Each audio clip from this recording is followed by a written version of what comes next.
Wagner Bravo, secretario de Seguridad Pública y del Estado. Bienvenido, le saluda Juan Javier Benedetti. El presidente Lasso ya expidió el decreto sobre el reglamento del uso legítimo de la fuerza o aún no lo suscribe. Bienvenido. Buenos días, Juan Javier, y a quienes nos escuchan a través de este medio de comunicación. El decreto está listo. La semana pasada el señor presidente emitió otro decreto ley que está en la Corte Constitucional y es posible que a su regreso el día de mañana o el día jueves pues ya lo firmemos a este decreto que publica el Reglamento General de Aplicación a la Ley del uso progresivo de la fuerza con ese medio. Entonces estamos listos para la presentación de esa norma legal que le va a permitir a los ecuatorianos conocer cómo va a actuar policía y fuerzas armadas ante diferentes riesgos, preocupaciones y amenazas que tenemos a la seguridad, Juan Javier. Ahora, ¿cuáles son las observaciones que el Frente de Seguridad ha hecho al reglamento del uso legítimo de la fuerza? Bueno, Juan Javier, desde que funciona la Secretaría y desde que estoy yo en el cargo, la idea fundamental es coordinar con todos los órganos operativos. Eso quiere decir Fuerzas Armadas, en este caso Policía Nacional y el sistema de seguridad penitenciaria, en donde en concordancia se reúnen los ejecutivos de estas instituciones con sus asesores legales para poder tener un documento consensuado, que no tengamos después que estar haciendo cambios y que permita el accionar de todos los organismos de forma coordinada y conjunta, Juan Javier. General, muy buenos días, General Wagner Bravo, secretario de Seguridad. Lo saluda Alfonso Harp.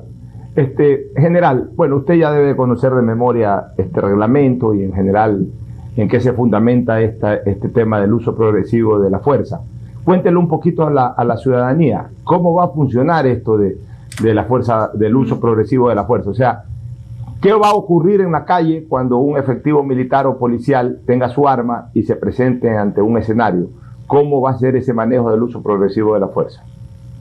Alfonso, buenos días. Sí, efectivamente, la Constitución, artículo 261, determina de que es responsabilidad del gobierno central el tener los elementos coercitivos para poder aplicar la ley a aquellas personas que violan la ley y que cometiendo un delito se vuelven delincuentes. Y recordemos lo que nos pasó en octubre del 19 y el año pasado, y en donde mucha de la ciudadanía y también especialmente los defensores de los derechos humanos comenzaron a decir que había un uso excesivo de la fuerza. No es así. Fuerzas Armadas y Policía, hasta por norma constitucional, están formados en los principios de observación estricta de los derechos humanos. Y desde antes, se lo ha hecho así, hay una resolución de las Naciones Unidas para aquellos funcionarios que son los responsables de hacer cumplir la ley. Y ahí da ciertos parámetros. De igual manera, hay una resolución de las Naciones Unidas, de las cuales somos signatarios, que permiten el uso de las armas a aquellos funcionarios, en este caso Policía y Fuerzas Armadas. Sin embargo, ante esto, recordemos también que Michel Jarrín, exministro de Defensa, publicó un acuerdo ministerial que la Corte Constitucional lo determinó que no era constitucional y en cierta forma ordenó a la Asamblea Nacional que hay que conformar una ley orgánica. Esta ley orgánica del uso legítimo de la fuerza fue publicada en agosto del año pasado y los reglamentos lo que hacen es, ya que la ley no es extensiva, poner los procedimientos y todo lo que se debería observar. ¿Y qué es la idea fundamental de este reglamento? Es la aplicación legítima de la fuerza que tiene el Estado ecuatoriano y a través de un procedimiento que es el uso progresivo de la fuerza. ¿Y por qué el uso progresivo de la fuerza? Porque Fuerzas Armadas, Policía, inclusive guardias penitenciarios, tienen que actuar frente a un riesgo. Un riesgo es una posibilidad de que algo suceda. Entonces habrá que actuar de una forma o una preocupación. Tenemos que armarles, tenemos que darles la dotación de cascos, de chalecos, para prevenir lo que podría pasar en esta preocupación o ante una amenaza. Y es así que en este reglamento que se va a publicar están diferentes procedimientos ante algunas situaciones y que los miembros de las fuerzas del orden tienen que ir observando. Voy a poner el ejemplo que hay una manifestación pacífica. Ahí no se vaya a pensar de que directamente Fuerzas Armadas van a comenzar a hacer el último nivel del uso progresivo de la fuerza, es decir, utilizar armas letales. inicia con una presencia, después va con una verbalización, es decir, un intercambio de ideas, ojalá no sea a gritos, si es que es una protesta pacífica, que es derecho de los ecuatorianos. Después el uso de medios como gases, que no son letales, pero sí en cierta forma son coercitivos para dispersar una manifestación que comienza a volverse violenta. O en su defecto también están los procedimientos cuando hay una manifestación que se vuelve violenta, como digo, octubre del 19 y junio del año pasado, en donde, viendo la amenaza y la situación que se vive en un determinado caso, las Fuerzas Armadas y Policía tendrán que actuar directamente, por decir, a utilizar gases.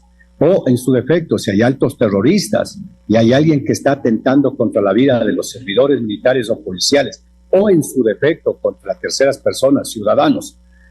Ustedes, Alfonso, vieron el año pasado que a una señora que tenía una caseta ahí cerca de la asamblea, si estaba la señora al lado, no sé qué hubiera pasado.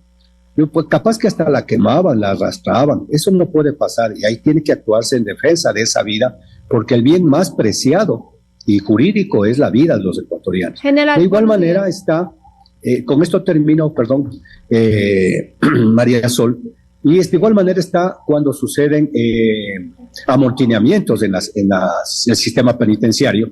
Tampoco es que Fuerzas Armadas y Policía van a entrar a disparar a diestra y siniestra, porque es un amotinamiento, tal vez una protesta. Pero si ya se vuelve una grave conmoción al interior, como lo que hemos visto, pues habrá que actuar con toda la fuerza y el peso de la ley. María Sol, perdón. Muchas gracias, general, por su respuesta. María Sol Pons le saluda, bienvenido a Punto de Orden. Mi pregunta iba encauzada en el tema que tocaba el Pocho, más allá de las crisis específicas de movilizaciones violentas, como lo hemos visto en el pasado, o las crisis en la penitenciaría o en varias penitenciarías a nivel nacional y el uso de la fuerza que haya que aplicar para controlar esas situaciones. Mi pregunta va más hacia cómo ese decreto que está por firmarse condiciona, afecta el manejo de la inseguridad ciudadana en la calle, porque nuestra audiencia está muy preocupada, en sentido, digamos, la nación entera, es sobre esos casos, sobre los tiroteos, el sicariato, es decir, cómo el uso progresivo de la fuerza empodera, ayuda y da herramientas a la fuerza pública para controlar esas situaciones. Y en el caso de Durán, por ejemplo, que hemos visto la fuerza de tarea que ha salido en todos los medios de comunicación, ¿es esto parte de ese incremento del uso de la fuerza? ¿Qué podemos esperar por parte de la seguridad?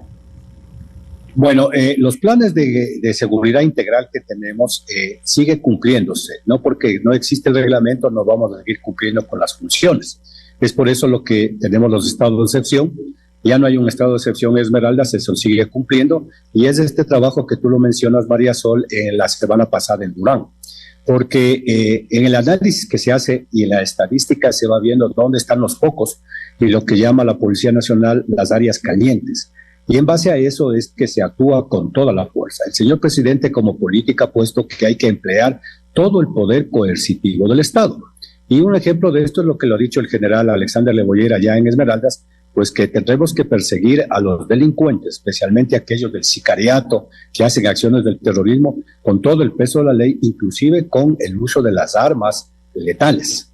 Pero no quiere decir que estamos esperando que el reglamento vaya a permitirnos. Pero pongo el ejemplo, ustedes recordarán hace 2 semanas o 3, hubo un asalto en La Troncal.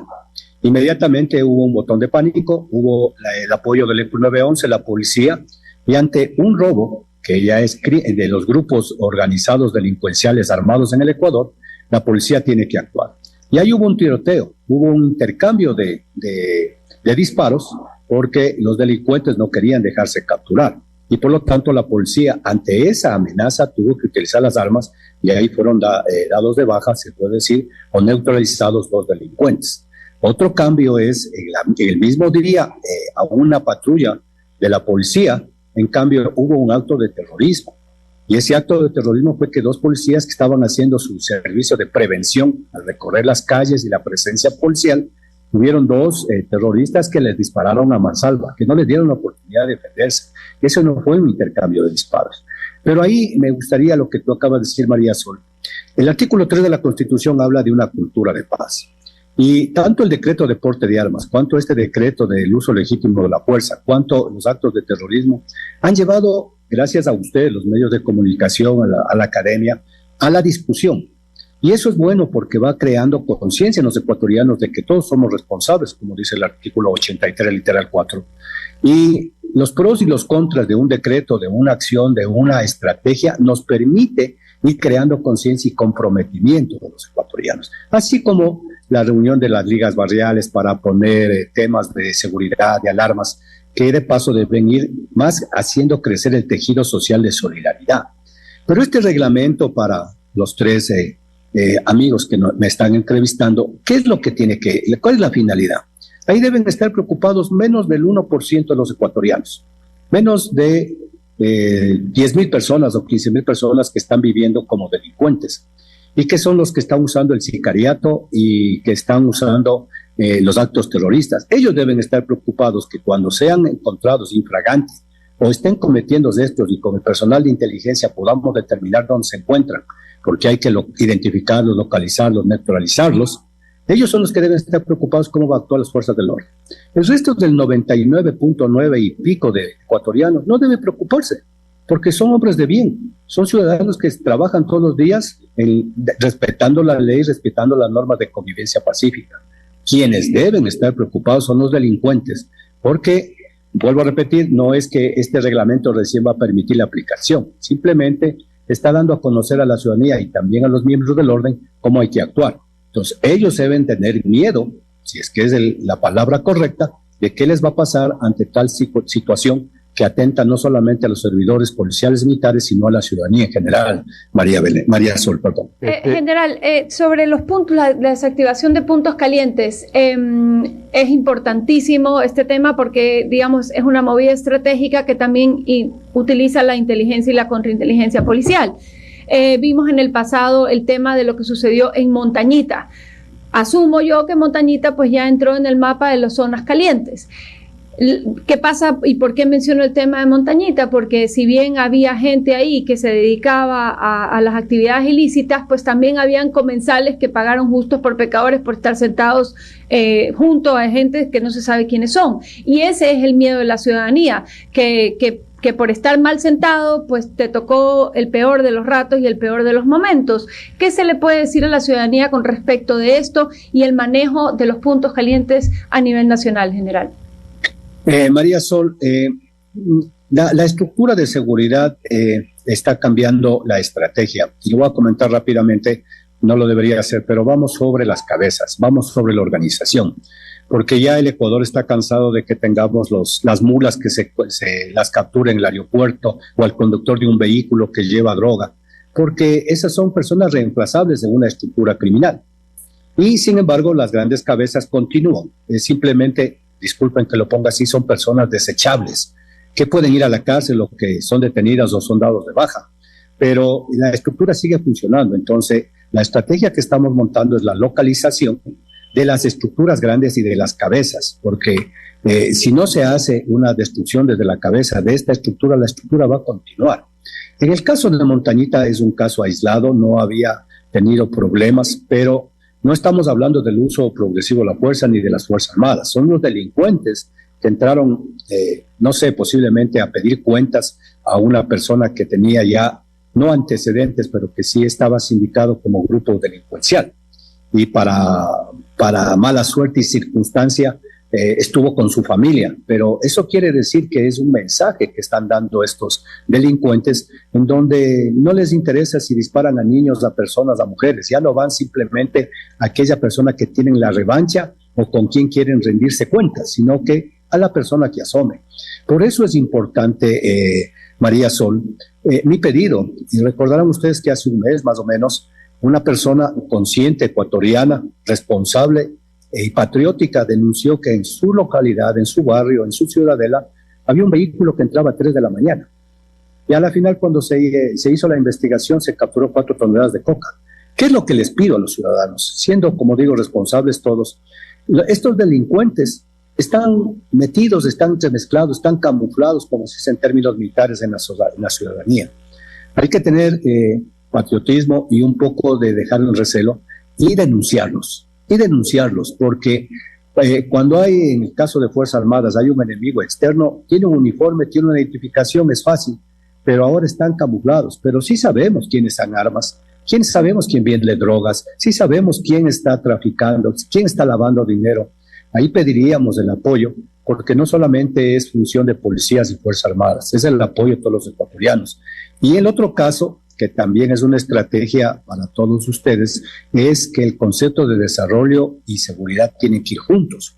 La misma Ley de Seguridad Pública del Estado dice que el plan de seguridad pública del Estado con un enfoque integral, e integral quiere decir involucrar a todos los ecuatorianos. Si podemos involucrar a los 18 millones, qué bueno.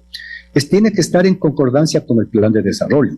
Y eso es lo que yo he visto y hemos pedido en el tiempo que yo estoy al señor presidente en el gabinete sectorial, que en base a estos puntos calientes, a estas áreas calientes, vayamos haciendo el desarrollo para evitar y eliminar en lo posible. Es muy difícil, pero hay que intentarlo y hay que hacer un proceso porque es de largo plazo, estas causas estructurales de la delincuencia común, de los grupos armados, del orden público, de los criminales, desde luego incluido puesto las gobernaciones como representantes del presidente de las provincias, los gobiernos autónomos descentralizados, las ligas barriales, las parroquias, en eso estamos. Esperamos en el poco tiempo que le queda al gobierno hasta las elecciones poderlo hacer y dejar sentadas las bases de un verdadero sistema de seguridad pública del Estado que al corto, pero más al mediano y largo plazo nos dé los resultados que esperamos, María Sol. General, nuevamente Alfonso Harp para conversar con usted algunas cosas. Con todo respeto, suena hasta utópico o absolutamente inaplicable pedirle en estas circunstancias, en este momento, quizás más adelante sí, cuando mejore el sistema de seguridad en el Ecuador, pedirle a los ciudadanos que se involucren como dateros, porque evidentemente pues el temor es total, pues, ¿no? Imagínese usted a un ciudadano X que por más que se dé cuenta que el vecino o el que vive a media cuadra tiene actitudes sospechosas, ¿qué va a ir a informar? Pues si sabe que en cualquier momento podría exponerse a que alguien sople en cambio de que él es el datero y termina muerto. Entonces, en este momento hay que reconocer, general, no hay las garantías para la ciudadanía para que se incorpore a este tema. Y creo que es un trabajo prácticamente exclusivo de inteligencia de Fuerzas Armadas y de Policía Nacional hacerlo, por lo menos hasta que mejore esta situación. Y en ese sentido, general, en parte esto se debe también porque no hay una información concreta, solamente se conoce ciertos nombres de bandas, pero analogando con lo que pasó en Colombia en los años 80, la ciudadanía sabía quiénes eran sus enemigos.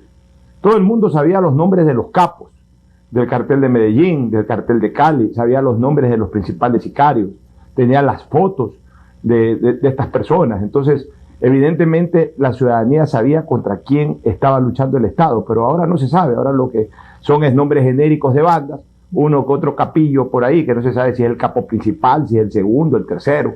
En fin, o sea, no hay tampoco una información clara, amplia, contundente. O sea, no se aísla informativamente a las bandas delincuenciales, sino que finalmente se termina permitiendo de que estén inmersos dentro de la sociedad. Alfonso, recordemos que hay un plan de los más buscados. Y si no estoy mal, hace 2 semanas se capturó a uno de ellos. Eso es para conocimiento de la ciudadanía. En algún momento la ciudadanía pensaba de que cuando íbamos a declarar el terrorismo íbamos a declarar a bandas. Lo que estamos declarando son actividades, porque estas personas y estos delincuentes y estos grupos van mutando de uno a otro. Y si hoy día decimos que el grupo A hace acciones terroristas, mañana ellos ya no se llaman A, se llaman Z. Pero también veamos que en base a eso estamos, como decía hace un rato, con inteligencia, identificando y localizando a los cabecillas. Muchos de ellos, de lo que ya tenemos información, han salido del país precisamente por esta acción de la inteligencia militar y policial y están fuera de aquí. Pero sin embargo tienen una estructura que hay que localizarla, desde luego. Y luego de eso, recordemos también que no es que estamos pidiendo que los ciudadanos vayan y denuncien, pero yo pongo un ejemplo, Alfonso. En la ciudad de Quito, y no sé si a nivel nacional, salió un panfleto en el cual decía que un grupo determinado iba mañana a comenzar a extorsionar e iba a vacunar a una ciudadela, a un sector. Todos los ciudadanos creamos terror, porque en lugar de parar eso, que es una información que no es real o que puede ser real, la pasamos. Y por lo tanto, todo el mundo a partir del otro día ya no contesta el teléfono, ya no abre la puerta, ya no sale de su casa. Y esa percepción real o irreal también nos causa problemas. Entonces, hay que pedir a los ciudadanos responsabilidad, no solamente con lo que tú dices, que estoy de acuerdo en lo que tú dices. Es un poco difícil que la persona de una forma u otra se atreva a hacer una denuncia porque puede tener repercusiones. Pero conversaba hoy día con Santo Domingo, y Santo Domingo me decía, aquí hay extorsiones todos los días y hay vacunados todos los días. Le digo, ¿y dónde están las denuncias? Desde luego que es un problema, porque ahora para hacer una denuncia tengo que irme a la policía judicial, a la fiscalía, tengo que poner de mi dinero el abogado, y eso a veces el ciudadano no lo hace. Pero si no lo hace, no podemos tener la información suficiente como para poder actuar, porque todo queda en el aire. Todo queda en el aire, simplemente queda como una novedad. Y me hicieron, entonces me decían hoy de mañana precisamente, hay una persona que le secuestraron a 3 jóvenes, el uno pagó $500, el otro $1,000 y el otro 300 creo, que son esos secuestros express que se tienen en Guayaquil, lo que dice la policía. Problema con la señal. Sí, ya, Un poco hay cómo actualizar el mapa de los delitos, y ahí es donde pedimos ese apoyo en donde por ejemplo, como digo, dejemos de pasar esta información. Hace 2 o 3 meses, antes de estar en la función, hubo una explosión, pongo el ejemplo, en Quito, frente a una gasolinera el 6 de diciembre. Explotó un cante de gas, caían los vidrios y una persona se bajó de un vehículo y sacó el celular. Yo pensé que él iba a llamar al 911. Él estaba filmando lo que gritaban unas personas que estaban heridas, para pasarlo con respeto, como morbo a las redes sociales para tener la información de lo que ha pasado. Hubo una discusión, le digo, oiga señor, llame el 911. Hay que necesitamos ayudar, emergencia, puede haber personas heridas que todavía les podemos salvar la vida. Esa es la solidaridad que se ha perdido, Alfonso, entre los ecuatorianos. Desde luego que estoy de acuerdo con lo que tú dices, pero tenemos que empoderarnos y dejar un poco el recelo, porque están camuflados. El trabajo de inteligencia que está en reconstrucción, ya creo que está en 80% vuelto a lo que teníamos anterior, está en el trabajo diario para poder, como repito, ir sobre los cabecillas. Esta guerra, Alfonso, con el apoyo de todos, no nos pueden ganar, sino simplemente va a vivir la anarquía en Ecuador. Estamos conversando con el general Wagner Bravo, secretario de Seguridad Pública y del Estado. Entiendo, general, que una de sus preocupaciones es que policías y militares cuenten con las debidas garantías jurídicas para usar sus armas. ¿Cuáles son estas garantías? Juan Javier, la Constitución determina que la fuerza es coercitiva aplicada por Fuerzas Armadas. La última ley de personal de las Fuerzas Armadas determina de que tiene que haber un patrocinio.